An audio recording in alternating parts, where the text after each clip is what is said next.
Oi, pessoal, boa tarde. Hoje a gente tem um convidado super especial, que é o Vitor Fasano, ator, ambientalista. Ele tem um projeto super lindo, que é da Iron Ambiental. Ele vai falar um pouco o que ele faz. A gente vai conversar sobre ética, sobre vários temas. E daqui a pouco ele já está entrando, que ele já me ligou. Ah, já está aqui. E E aí eu acho que é muito interessante porque ele vai passar. Oi, Vitor! Oi, Isabelle, tudo bem? Tudo, você tá assim para mim. Você tem que. Você tem que. Aí, Pronto, tudo bem? tudo e você? Boa tarde, tudo bem? Eu estava falando, introduzindo, né, a sua biografia um pouco, né? Nem precisa apresentar que todo mundo te conhece, mas eu acho. Eu não estou te Não, escutando. é bom apresentar, lógico. É, mas assim, você tem um lado que você, assim, que eu só fui conhecer também quando eu entrei no grupo Mudar para Preservar, que é essa pegada que você tem ambiental. Então você, assim, além de ator maravilhoso, você tem essa super pegada ambiental e assim, com projetos fantásticos que são importantíssimos, inclusive o que a gente está vivendo aí no Pantanal, na Amazônia, você consegue um pouco reintroduzir certas espécies novamente para o seu habitat. E a gente vai conversar sobre vários temas ligados à questão animal e a ética, principalmente, que é assim que é o nosso título, né, da nossa live. Vitor, se apresenta, vamos começar a conversar. Bom, o Vitor Fazana é meu nome, eu sou ambientalista, ator há muito tempo, tenho uma empresa chamada Aeron Ambiental, em que a gente restaura a flora para reintroduzir fauna. Somos os únicos que podem fazer isso no Brasil, porque somos os únicos que somos criadores de fauna. E, ah, enfim, trabalho com isso desde que a minha avó plantou essa semente dentro de mim. Sou um apaixonado pela natureza do mundo inteiro, não é só do Brasil, mas qualquer lugar do mundo, e percebo que os mesmos erros a gente comete em qualquer lugar do mundo e que a humanidade tem que refletir muito sobre essa invasão, né? Porque somos uma espécie muito invasiva, somos uma espécie audaciosa, mas ao mesmo tempo muito egocentrada, que não pensa nas outras espécies como devia. Quando você falou em ética, eu acho importantíssimo começar falando de ética, porque se você vai ter um animal, seja ele gato, cachorro, coelho, ou se você vai se dedicar à causa animal, primeira coisa, você tem que respeitar o animal como ele é. E não ficar pensando que você tem frustrações pessoais e gostaria que o animal fosse como você queria. E isso é que estraga logo de cara o relacionamento homem-animal, porque nós temos que respeitar os animais como eles são, com as características deles, com as imprevisibilidades deles, com o espaço que eles ocupam deles. Então nós temos que respeitar essa vida como ela é e tentar conviver com eles, mas sempre com muito respeito. Essa ética de possuir um animal, às vezes tem gente que acha que está tratando bem um cachorro, um dinamarquês num apartamento pequenininho. Quer dizer, você precisa ter consciência se você pode ter mesmo um animal, se você tem tempo para esse animal, se você tem espaço para esse animal, e você vai tratá-lo bem. E se tratando de gatos e cachorros, principalmente, eu acho que as pessoas têm que ter esses animais controlados, castrados de preferência, para evitar problemas como nós temos hoje no mundo inteiro, de excesso de populações de cães e gatos ferais, que não por culpa deles, mas por culpa nossa, começam a interferir na fauna onde eles estejam morando. Temos problemas na Inglaterra, temos problemas na Austrália, problemas no Brasil. Eu recebi um vídeo outro dia de que cachorros estavam cavando nas praias os ninhos das tartarugas para comer os ovos e os filhotes que iriam nascer. Quer dizer, esse tipo de coisa só nós podemos controlar. E nós temos que saber que os nossos pets, aqueles que come a raçãozinha que a gente coloca para comer, eles podem ser possíveis bandidos quando saem de casa. É verdade. Ontem eu estava numa rádio e dando um debate, né, justamente em relação o título do debate era Troque o seu cachorro por uma criança pobre, justamente para polemizar, criar essa polêmica, né? E a questão realmente de você humanizar um animal é que entra a questão assim, super errada, porque, na realidade, como você falou, ele não é humano, ele tem as suas características, as suas necessidades, então a gente tem que realmente respeitá-lo como um animal, como um cachorro, como um gato, como, enfim, o que seja. E e mais ainda, a gente sabe que cachorro e gato são animais assim domesticáveis, né? Mas existe também a cultura, eu queria até falar sobre isso, a cultura aqui no Rio de Janeiro muito forte de você criar pássaros em gaiola, né? Que eu acho isso assim o fim da picada. Eu sou contra, eu acho que pássaro é liberdade, enfim, a gente não deve financiar esse tipo de mercado. Eu sei que você tem a criação de pássaros, mas com outro objetivo, justamente para você chegar num ponto onde um filhote pode ser introduzido para a liberdade, para o seu habitat natural. Inclusive, até eu queria que você falasse sobre isso, porque você tem o animal ali, como é que chama assim, em cativeiro, mas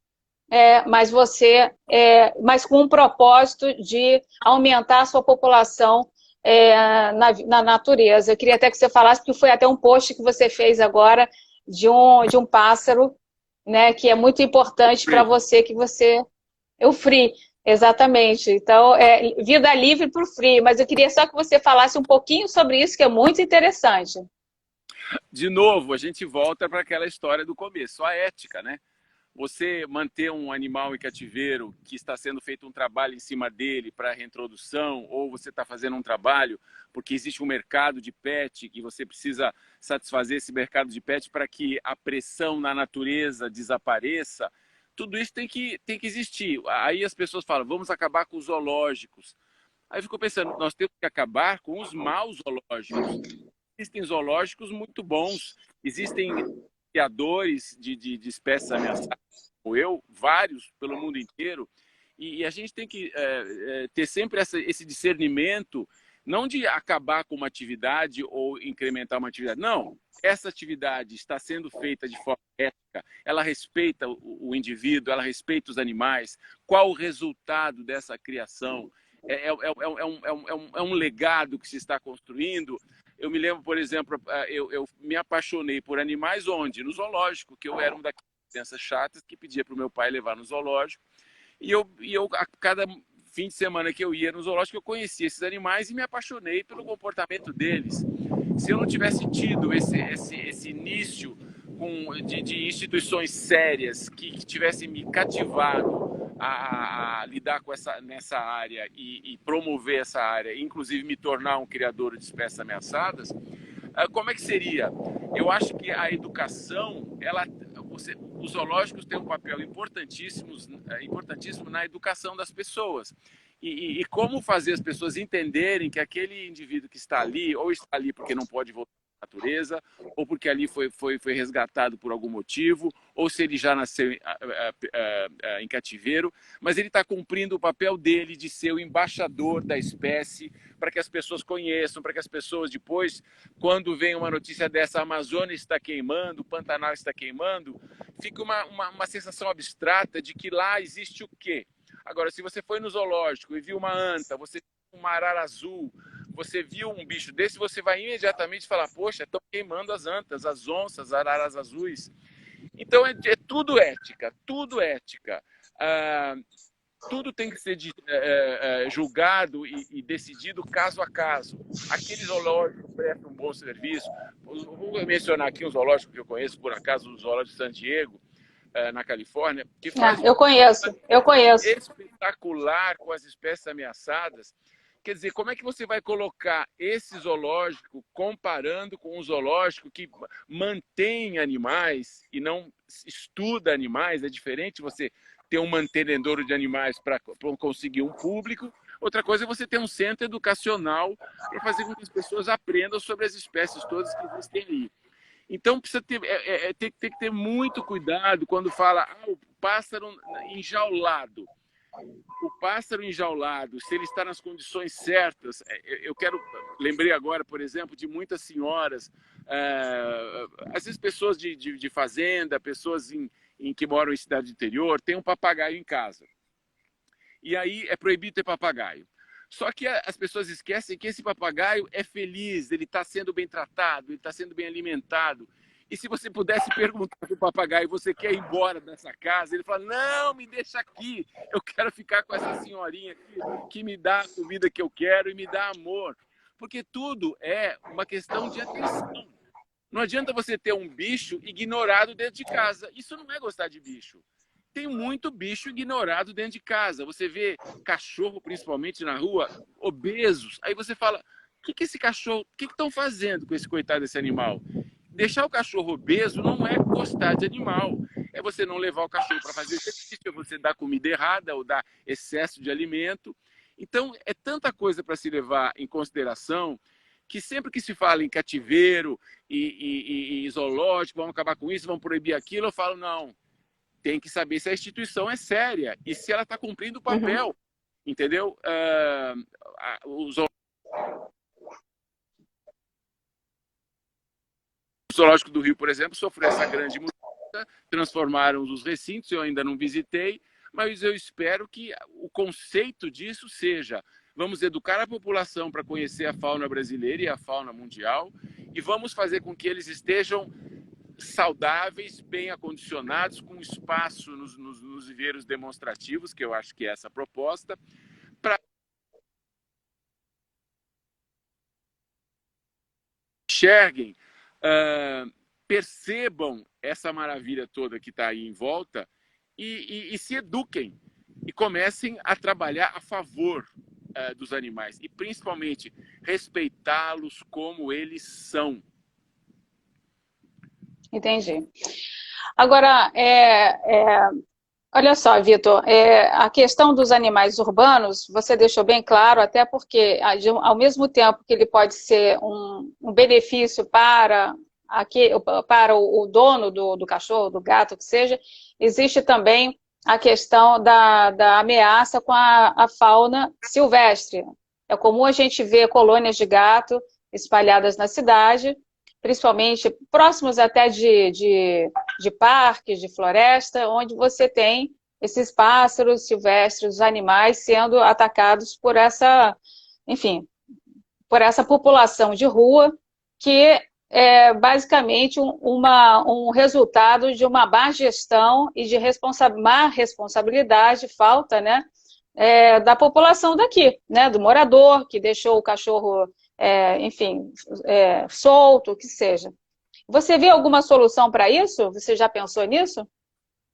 O Rio de Janeiro é uma cidade excepcional para esse tipo de abordagem, né? Porque é uma cidade que, ao mesmo tempo, tem praia, tem animais marítimos, tem uma floresta e tem os animais domésticos. Voltamos à ética. A pessoa tem que entender que o seu animal não é mais importante do que o animal do vizinho, ou o seu animal não tem direito de ir na floresta e atacar animais silvestres.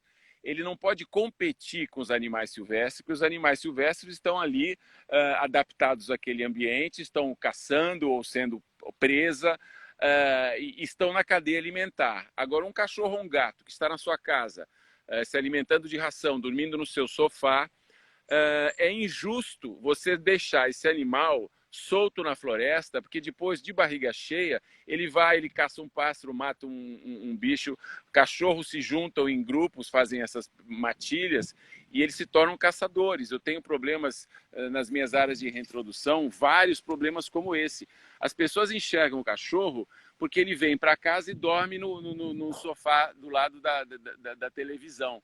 Mas à noite ele sai com outros cachorros de outros vizinhos e saem para predar fauna. Não que eles estejam com fome, porque eles aprenderam esse comportamento.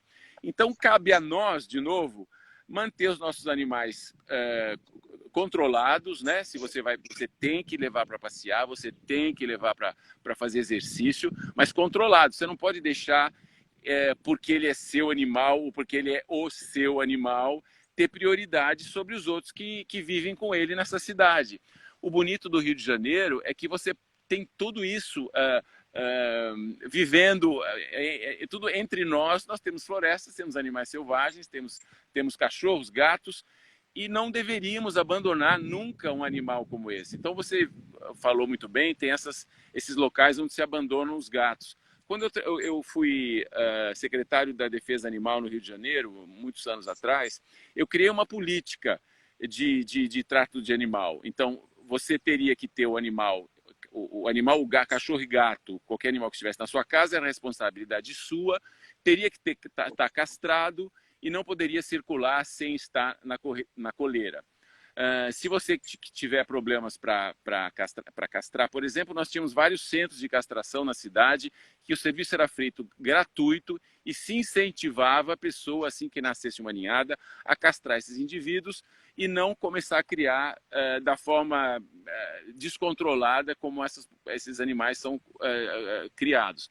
E aí criou-se, naqueles lugares específicos, era o Jockey Club, era o Campo de Santana, onde tinha uma grande acúmulo de gatos. A gente ensinava as pessoas a não abandonarem os gatos, ensinava que aqueles gatos ali estavam predando um pouco daquela fauna que tinha ali, eram pacas, eram pássaros, etc., e que as pessoas tinham que ter responsabilidade. Fazíamos campanhas de adoção sistematicamente, 2 vezes por semana, e criamos ali na Fazenda Modelo um centro onde esses animais silvestres ou domésticos eram tratados e reinseridos, adotados. E foi um trabalho belíssimo que eu fiz e deixei como legado para a cidade. Só que depois, você sabe, as políticas públicas não têm continuidade, e eu sei que você está querendo ser vereadora. É importante você levantar essa bandeira e você terá meu voto. Eu sei que você não está pedindo meu voto, mas estou dando meu voto. E acho que pessoas como você têm que entrar na vida pública. Eu já tentei fazer essa passagem pela vida pública porque eu achei que eu poderia contribuir com esse conhecimento que eu tenho. Deixei um legado em que tudo funcionava perfeitamente, os animais não ficavam retidos, os cães e gatos que chegavam eram tratados, castrados e imediatamente eles eram encaminhados para adoção. Os animais silvestres eram recuperados e encaminhados para a reintrodução. Cavalos abandonados, vacas abandonadas também passavam por lá, iam via CCZ, e nós levávamos em pequenos grupos para fora da cidade, porque eu tinha a ideia de acabar com animais de grande porte na cidade, porque aí você não ia ver maus tratos como esses da charretes pela cidade, com cavalos magros, maltratados, sem alimento, andando pela cidade. Então eu juntava um grupo e mandava para uma fazenda que adotava os cavalos longe do município do Rio de Janeiro, com o intuito de sumir com os cavalos daqui, porque sem cavalo não ia ter maltrato. Lutei muito para que acabasse aqueles cavalos na ilha de Paquetá. Houve uma pressão imensa de vereadores oportunistas que queriam deixar o cavalo, mas no fundo era tudo uma questão de voto. Nunca ninguém pensa, na realidade, no animal em si, né? As pessoas são vaidosas, pensam nelas mesmas. E eu acho que esse é o maior problema. O Rio de Janeiro teve, há muitos anos atrás, essa política que funcionou muito bem. Foi uma pena que eu consegui inaugurar o centro no último ano que eu estava trabalhando, mas eu deixei pronto para o próximo secretário, enfim, trabalhar com uma estrutura impecável, nova, toda idealizada, para que o animal, seja ele qual fosse, tivesse aconchego por parte das autoridades municipais. Então, Vitor, eu te convido para a gente conversar a respeito, porque a gente tem que pensar em algo que seja sustentável, independente talvez de 100%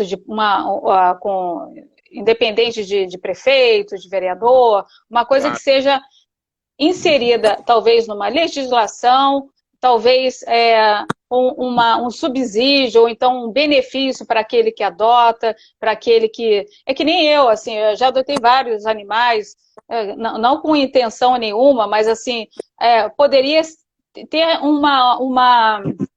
enfim, uma gestão, né, alguma coisa para incentivar a adoção e talvez até frear um pouco a compra do animal, né?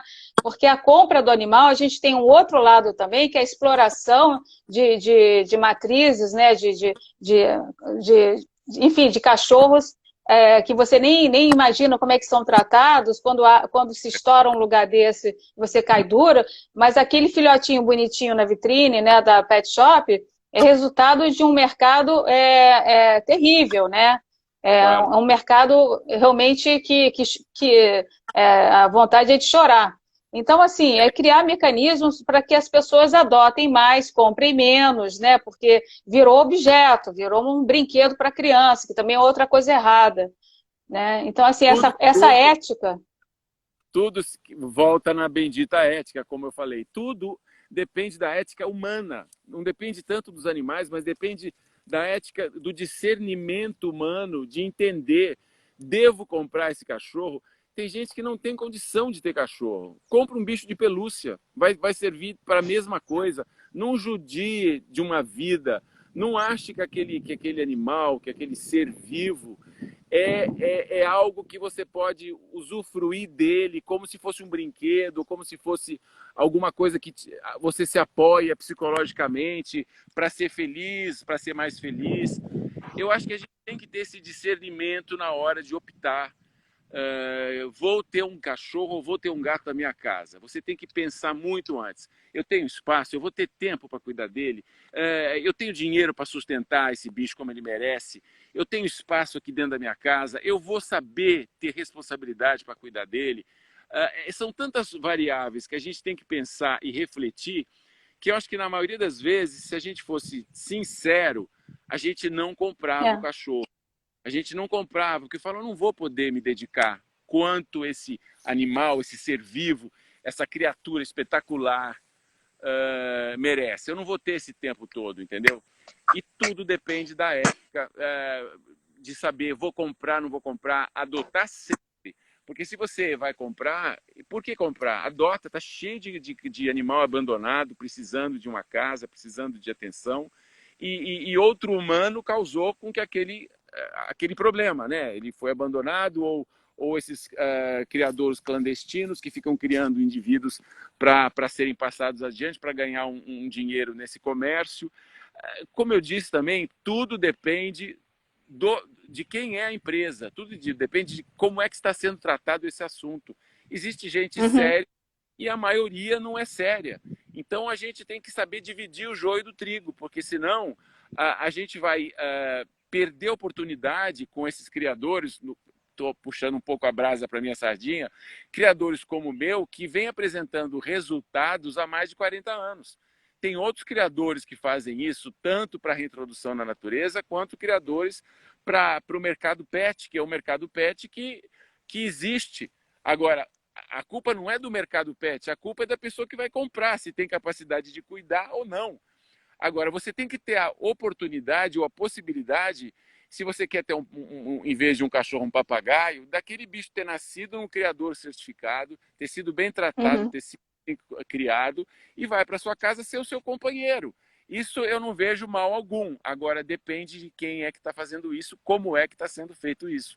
Temos que dividir, separar os bons criadores, os bons zoológicos, as boas pessoas, as boas condutas, a boa índole do resto, para saber como é que a gente trata esses animais dessa cidade que poderia ser um exemplo para o mundo, né?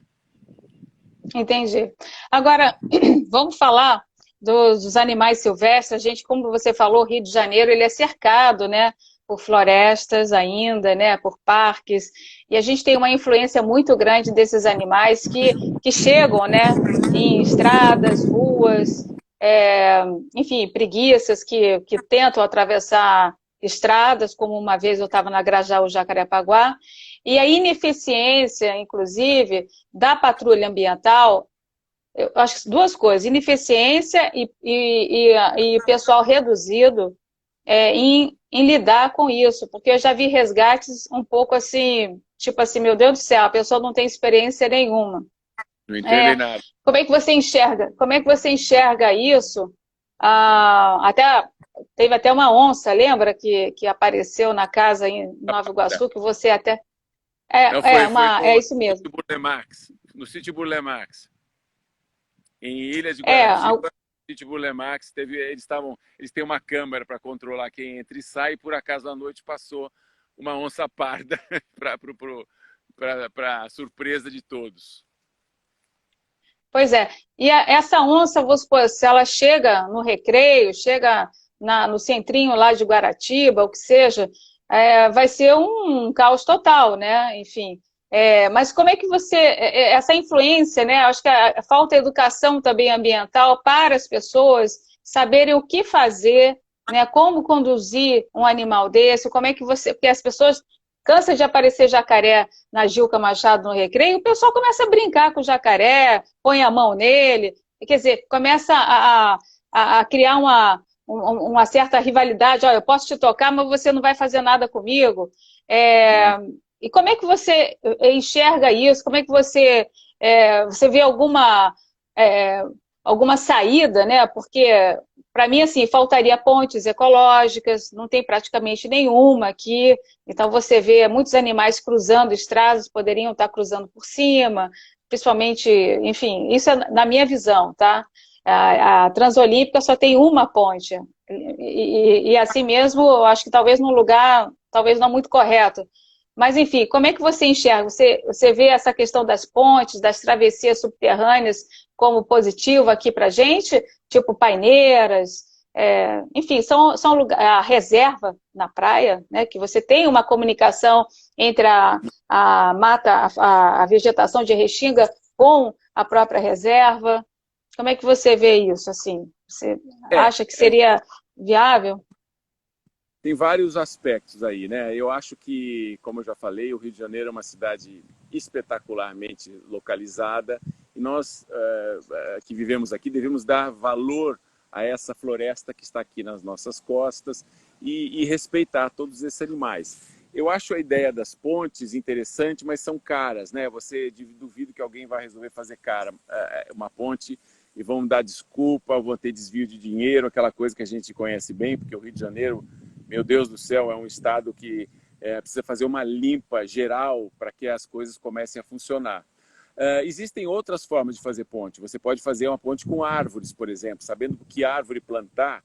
Eu dei até uma sugestão lá na rodovia que passa em Poço das Antas, pelo Mico do Leão Dourado, de se plantar uma árvore chamada Samânia samã, que é uma árvore brasileira do Nordeste, da Amazônia, e que ela tem uma copa extremamente larga. Ela é uma árvore que não cresce tão alta, mas ela faz uma copa assim de 100 metros para cada lado. E seria perfeita para colocar nesses lugares, para fazer pelo menos Uhum. um túnel verde para que espécies como macacos, como gambás que andam em árvores pudessem passar.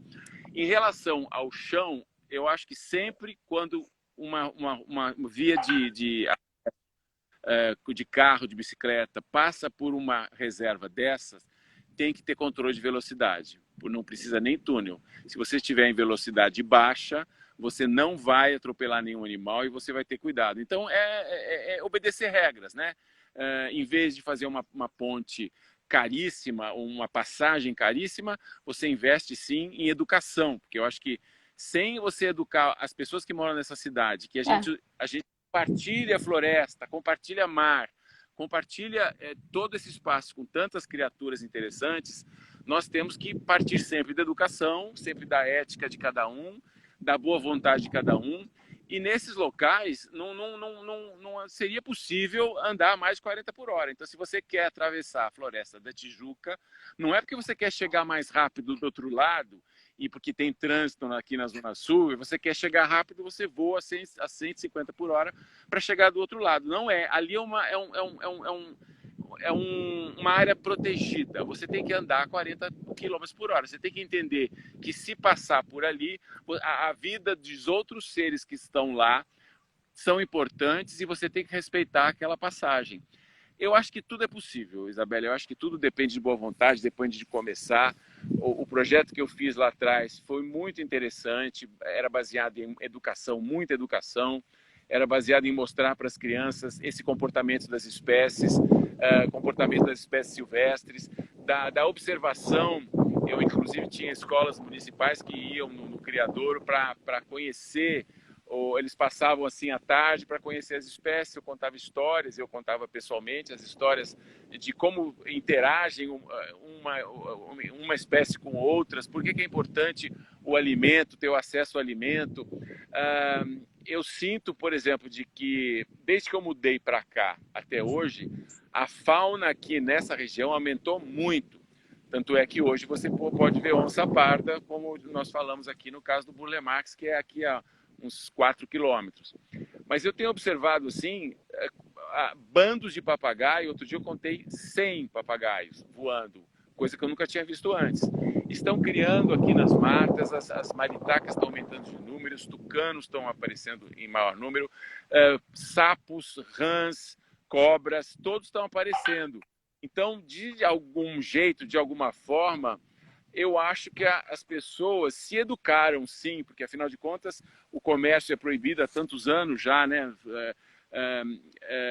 O projeto não se pode caçar talvez seja um grande problema, porque se caça no Brasil inteiro, apesar de a caça ser proibida. Então, a gente tem que também levar a sério isso. A caça é proibida e é respeitada? Não, não é respeitada. No Rio de Janeiro, caçam aqui nessas florestas aqui atrás, eu sei que as pessoas caçam tatu, caçam jacu, caçam não por vontade, não precisa se alimentar, e sim pelo prazer de caça. Então, essa cidade é uma preciosidade e você vai cuidar dela, espero. E eu acho que tem que projetos sérios e levar gente séria para trabalhar com você e ser firme, porque é uma questão de educação, tanto dos outros vereadores do Estado brasileiro, como do Estado do governo do Estado do Rio de Janeiro, ou como do governo do federal. É pouco conhecimento a respeito de fauna, é pouco conhecimento a respeito de como se lidar com o animal, seja ele doméstico ou silvestre, e porque existem sempre interesses outros que não são aqueles óbvios de cuidar bem do animal, porque existe um apoio enorme das pessoas que são protetores de animais, que eu acho que eles têm que existir, mas eu gostaria que eles fossem um pouco mais moderados e conscientes de que tudo tem que ser tratado com respeito e ética ao animal. E não, como sempre acontece, desviando essa função para beneficiar um ou outro, ou para beneficiar uma causa, ou para beneficiar ou um determinado vereador ou um determinado deputado se beneficia votando uma coisa que muita gente quer, sem conhecer o assunto, ele vota a favor e pode estar estragando completamente o caminho justo para que essas espécies sobrevivam. Foi aprovado há pouco a lei o projeto de lei que trata Maus tratos. maus tratos animais. Mas eu percebi que dentro desse projeto tem aqueles famosos jabutis, que isso está dando um passo a mais para impedir que centros como o meu, que centros como o Zoológico do Rio de Janeiro, ou que centros sérios que cuidam de faunas silvestres, a fim de fazer uma reintrodução, ou a fim de perpetuar a espécie, eles sejam mais à frente afetados por essa lei, que é uma lei ambígua ainda. Foi uma lei feita para cães e gatos. E nós esquecemos dos outros animais todos que têm tanto direito quanto o cão e o gato. Por que nós damos prioridade a cães e gatos, sendo que esse país está lotado de animais ameaçados de extinção e nós não os tratamos com a devida responsabilidade? Eu fico pensando que projetos assim têm que ser estudados e têm que ser decididos por técnica, e não, muitas vezes, pelo apaixonamento exacerbado que alguma pessoa possa ter por uma determinada causa. O grande problema nessa PL é a bancada rural, né, ruralista do governo, que impede em que essa PL estenda para todos os animais, porque você está falando, então, do boi, do porco, da galinha, né? Enfim, são animais para consumo, eles são criados especificamente para consumo e dentro...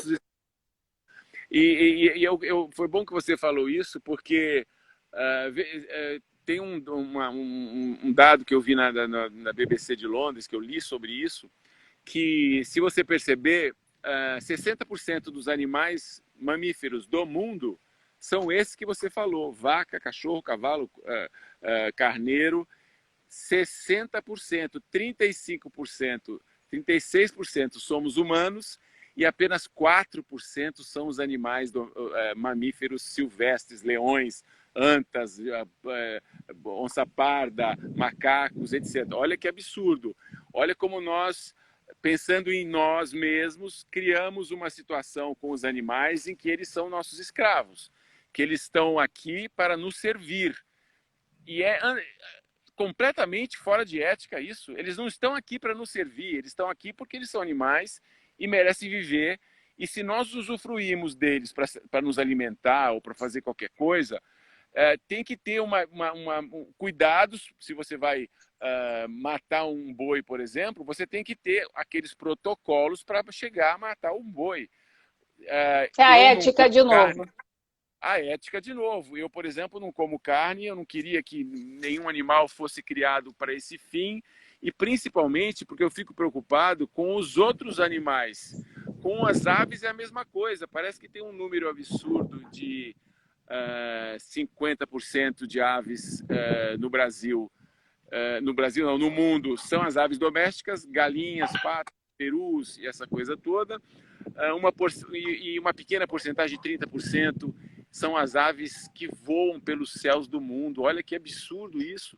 Nós transformamos espécies maravilhosas em seres que vivem para nos servir. Aí é que eu acho que tem que ter uma reflexão sobre isso. Como é que a gente quer... Sim, eu não posso obrigar ninguém a deixar de comer carne, eu não posso obrigar ninguém a ser vegetariano, mas eu posso exigir, sim, que as pessoas tratem bem esses animais que estão sendo consumidos. Eu posso exigir, sim, que eles tenham uma vida boa até o momento deles serem mortos, deles serem abatidos. Nós temos que exigir, sim, com a ética humana, que aquelas galinhas que botam ovos não podem ficar num cubículo botando ovo a vida inteira sem nem andar.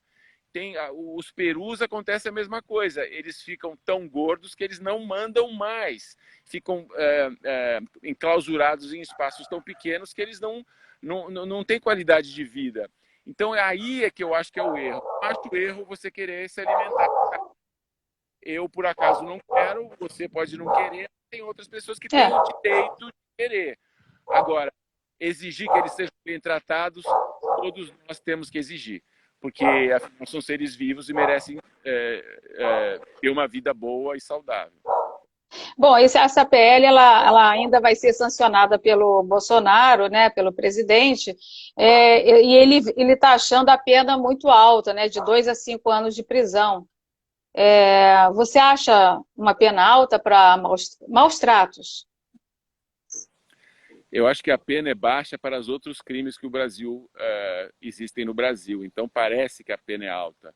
Quando nós vemos gente roubando o país, gente através da corrupção se dando bem, criminosos molestando mulheres, criminosos molestando crianças, esse tipo de bandidagem é que deveria ter 100 anos de prisão, 80 anos de prisão, prisão perpétua e coisa assim. A prisão de 5 anos para quem maltrata um animal está bem dada, e só assim as pessoas vão conseguir refletir e, quem sabe, deixar de praticar ilícitos como esse, maldades como essa. Por isso que ainda continuam praticando abusos à mulher, abusando de criança.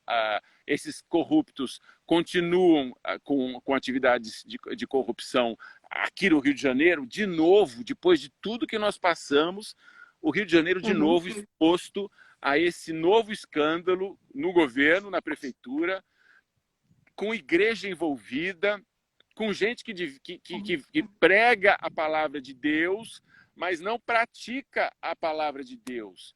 Então, gente como desse tipo tem que pegar 100 anos de cadeia. Então, aí sim, a nossa pena lá para os maltratos animais está branda, porque as pessoas têm que começar a ser, ou pagar fiança sempre, pagar pelos Uhum. em dinheiro e pagar também com enclausuramento, com prisão, porque só assim você vai refletir e falar, poxa, não é legal o que eu estou fazendo. Você vai ter 100 anos para refletir, você vai ter uma vida inteira para refletir nos males que você pode ter causado às vidas humanas, às vidas animais, ao meio ambiente, que também você nunca consegue que esses crimes sejam punidos, porque existem aquelas formas, né? Ah, não, você um desconto aqui, um desconto ali, some o processo, a pessoa não paga, a pessoa não recupera o meio ambiente e a pessoa fica vê que aquilo é uma forma de sempre burlar a legislação e a lei, e as pessoas continuam fazendo. O que está acontecendo, como você mencionou, no Pantanal, na Amazônia, é puro desrespeito às leis que existem lá. A lei está lá, Uhum. mas as pessoas estão desrespeitando, porque elas sabem que não serão punidas, nem punidas financeiramente, nem punidas com impedimento de exercer as atividades que estão exercendo, e nem mesmo ir para a cadeia. A cadeia é uma coisa muito distante, porque outra depois chega no Supremo Tribunal Federal e ali, de novo, as pessoas são perdoadas. Essa sensação de impotência, essa sensação de que o crime não será... Compensa. O crime não compensa. compensa, é uma agonia aqui no Brasil. E acho que em todas as áreas é a mesma coisa. Porque os pequenos ilícitos geram ilícitos que geram grandes ilícitos. E assim as pessoas vão tendo prosperidade nesse meio, corrompendo, roubando e praticando ilícitos. Inclusive, tem duas questões. Uma, eu só queria acrescentar na sua colocação, é que o maus tratos a um animal, ela pode também traduzir ou transparecer que aquela pessoa é capaz também de fazer o mesmo para um ser humano. Quer dizer, ele já tem uma mente perversa. Exatamente, a pessoa é pervertida, gosta de fazer com minorias, aí seja uma criança, uma mulher, um idoso, começa às vezes no animal. Então é alguma coisa, é um distúrbio psicológico.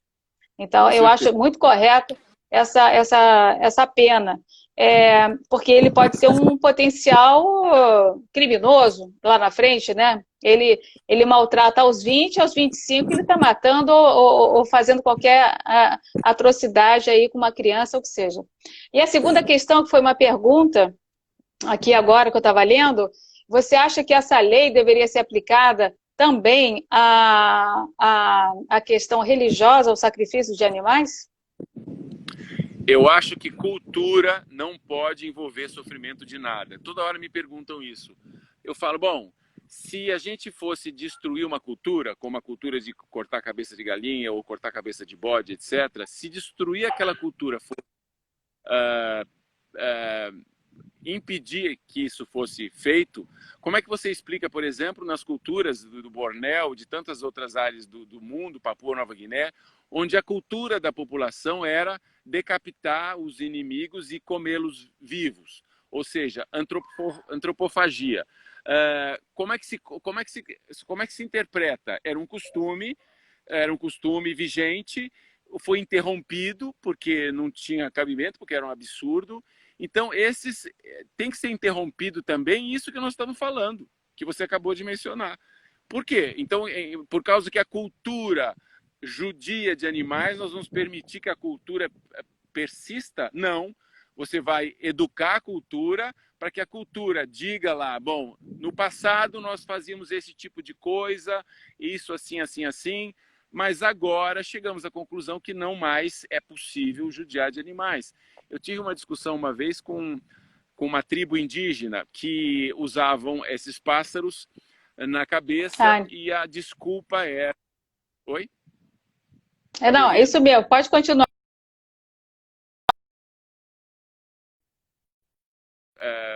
Tando. tive tribos indígenas, mas uma delas, os Yanomamis, que eles têm gingas na orelha. Então,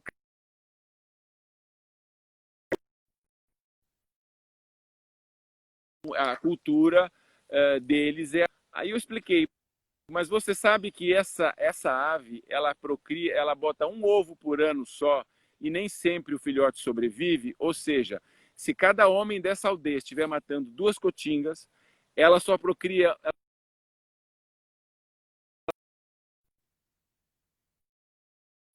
Essa espécie vai ser extinta.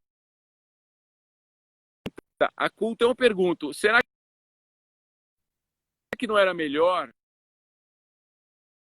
a cultura e fazer com que... bom, nós não que fazia parte da nossa cultura, então nós instituir um outro adereço e vamos dizer que esse adereço é usado para proteger aquele pássaro que no passado fazia parte da nossa cultura. Mas o pássaro vai continuar vivendo, vai continuar voando nas matas. É melhor dessa forma ou é melhor extinguir todas as cotingas e dizer a cultura acabou porque o pássaro acabou? Exatamente, entendeu? Porque eu visitei também uma tribo, eu cheguei até a falar com você, que eu vi os índios arrancando a sangue frio as penas para fazer lembranças para os turistas. Para mim, aquilo foi o fim para mim. Eu falei, vocês têm que ser amigos da natureza, vocês estão fazendo uma coisa completamente errada, né? E o animal sofrendo, gritando. Não é nem amigos, eles têm que respeitar o outro ser vivo. Não precisa ser amigo, tem que respeitar o outro ser vivo e não infligir mal algum a essas espécies todas, principalmente muitas delas, a maioria em extinção. Esse é um assunto que eu ainda vou brigar muito em relação a as culturas que se utilizam de pedaços de animais na África, no Brasil, para fazer seus rituais.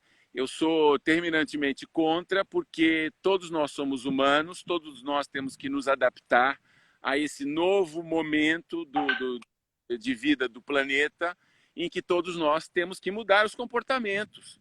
Temos que mudar os comportamentos. Nós temos que mudar os nossos comportamentos de consumo exagerado.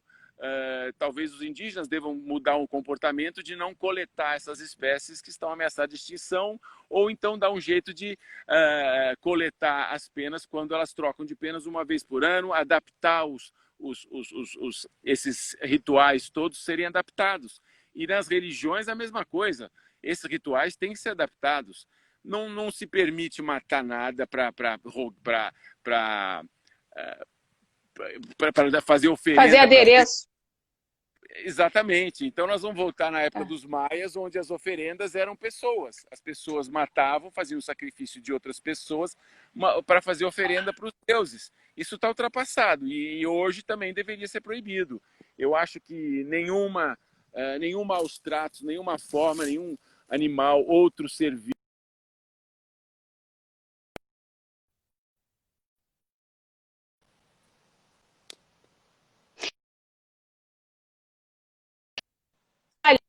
Você está no lugar da internet, mais ou menos.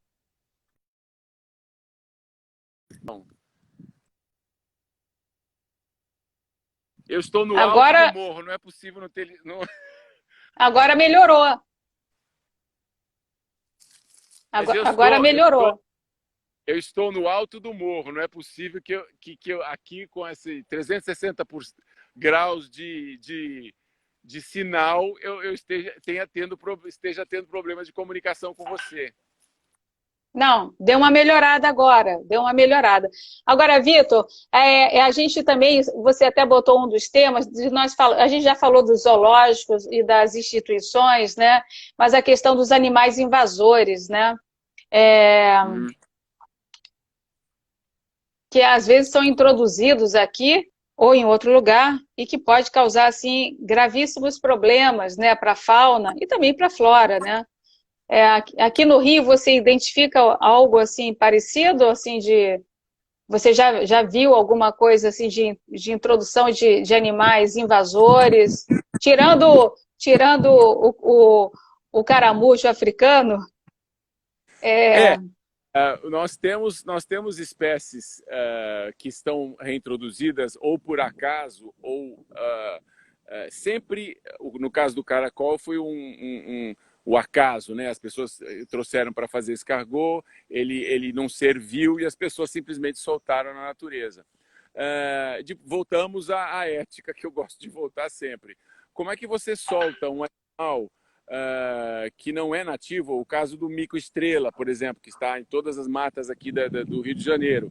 Ele foi trazido da Bahia, irresponsavelmente soltaram ele aqui e ele exterminou, porque ele era mais agressivo, mais valente, mais adaptado, exterminou os macacos do mesmo tamanho, a subespécie que vivia aqui acabou hibridizando com ela e hoje nós temos uma espécie meia híbrida.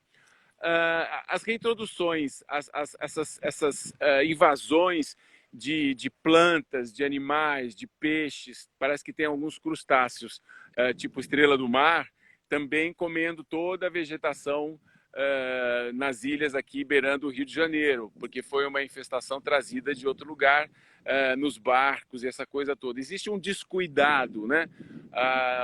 Vamos falar do javali, do javaporco, por exemplo, que ele foi...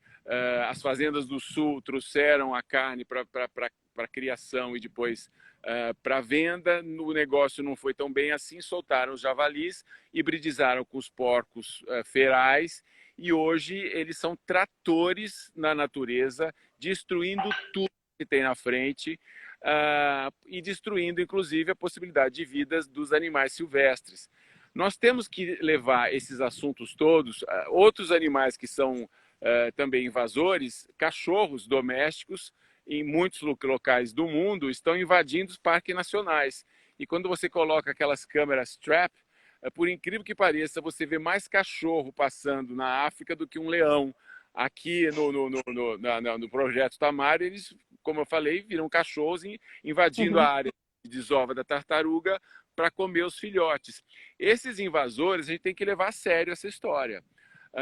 Vai fazer o quê? Tem que ser controlado. Porque quem vive no centro-oeste brasileiro e no sul do Brasil percebeu que esses animais estão destruindo a fauna e destruindo as futuras matrizes das árvores, porque eles comem as mudas jovens, eles destroem as nascentes, quando falavam disso que eles tratoram, eu falei, será? 2 semanas atrás eu estive em Uberaba, numa propriedade que há 6 meses atrás não tinha, uma propriedade, inclusive, que eu fiz um projeto interessantíssimo lá. 6 meses atrás não existia Java Porco. 6 meses depois, eu visitei a nascente, onde estão os buritizais, está tudo chafurdado e todas as possíveis, todo o possível nascimento de buriti, das outras palmeiras, aquela área estagnada e tinha virado um lamaçal. Temos que É. tratar esses problemas com sinceridade e sermos proativos de saber que essas espécies invasoras não devem estar ocupando áreas de espécies silvestres. Inclusive a gente deve lembrar que não só os animais, mas a vegetação também. A gente tem uma Também árvore aqui no Rio de Janeiro, que é a leucena, que foi introduzida adoro. pela prefeitura e que, infelizmente, está acabando com a vegetação daqui, a nativa, né, do Rio de Janeiro. Então, agora a prefeitura está tendo um trabalho para retirar. A leucena é uma complicação que foi introduzida em várias ilhas do Pacífico como alternativa para a falta de alimento para o gado, para os cavalos na época da seca. E o que aconteceu? Elas tomaram conta das ilhas e acabaram intoxicando os cavalos. Muitas ilhas que você visita, muitos cavalos não crescem mais o pelo por intoxicação da leucena. E quando a gente acha que uma introdução como essa é uma coisa boa, a gente nunca sabe como é que a natureza vai reagir a essa introdução. E se essa espécie, que não é nativa do local, ela vai ser preponderante porque não tem inimigos e ela consegue se reproduzir mais rapidamente, ela vai ocupar a área que não era a área ancestral de ocupação dela, entendeu? tudo tem que ser tratado seriamente e com discernimento. Você não pode falar assim, Uhum. mas os javalis são animais, judiação, exterminá-los. Como é que você vai resolver o problema? Não se come É, carne no Brasil? Tem que resolver o problema. Você tem que. Agora, o que não pode é fazer. Você pode matar, mas não pode comer a carne. Num país em que grande parte da população passa fome. Como é que não? Então, se faz uma ação conjunta do controle populacional do javali do preparo dessa carne para enviar para comunidades e etc., que possam se beneficiar desses animais que terão que ser retirados dos biomas brasileiros.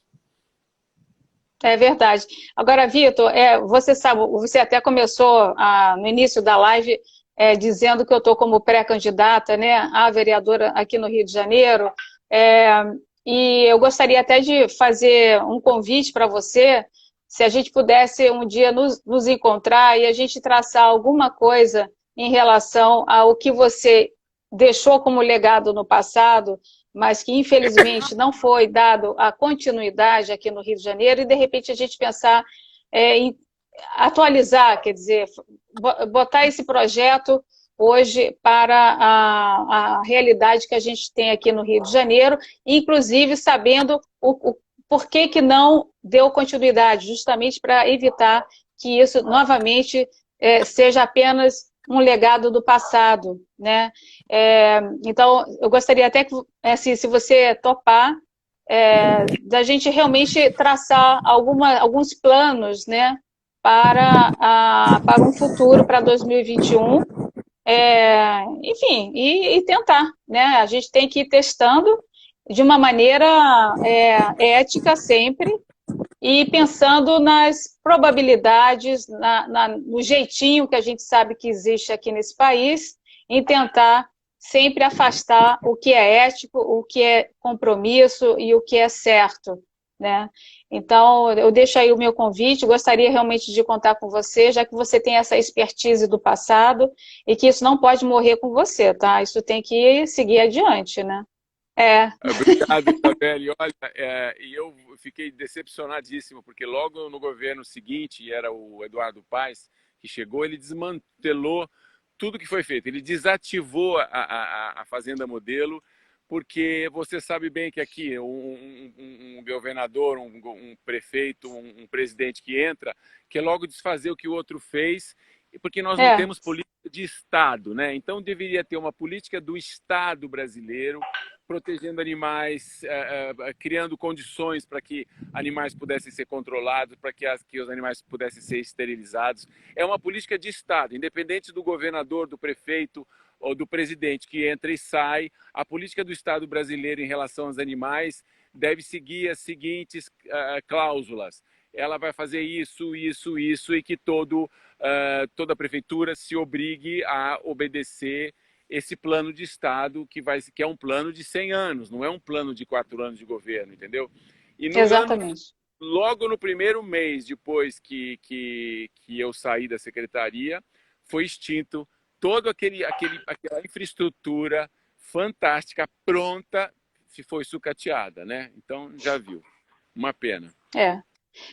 Mas olha, ainda há esperança, eu acredito Sempre. na mudança. Eu acho que, e detalhe, nós somos parte da solução, você sabe disso, Vitor. Você hoje cria uma solução para o desenvolvimento, para a permanência de certas espécies. Se você Uhum. tivesse perdido essa esperança, você não estaria aí com esse trabalho lindo que você tem. E enfim, eu acredito sim que a gente pode realmente mudar essa questão dos animais aqui na cidade do Rio de Janeiro, né? Eu agradeço, a gente já está terminando, é tão rápido, né? Puxa vida. Então, assim, eu agradeço. O Vitor, ele já está nessa segunda live comigo. Eu sou super fã do Vitor, muito obrigada. E, assim, desejo Pela muito recíproca. sucesso. Eu sou fã Você é meu fã seu também? também. Espero que Opa! você consiga. Eu vou torcer para que pessoas como você consigam chegar aonde você pretende, num cargo público e faça a diferença, porque nós precisamos de gente com vontade de mudar mesmo. principalmente nessa causa, que é uma causa muitas vezes abandonada, negligenciada e etc. Mas tem que ter critério para decidir essa história de proteção animal, respeito ao animal, É. E como ética. condicionar o animal, educação em relação a como você tem que tratar o animal e educar sempre as crianças em relação a tudo, porque elas vão ser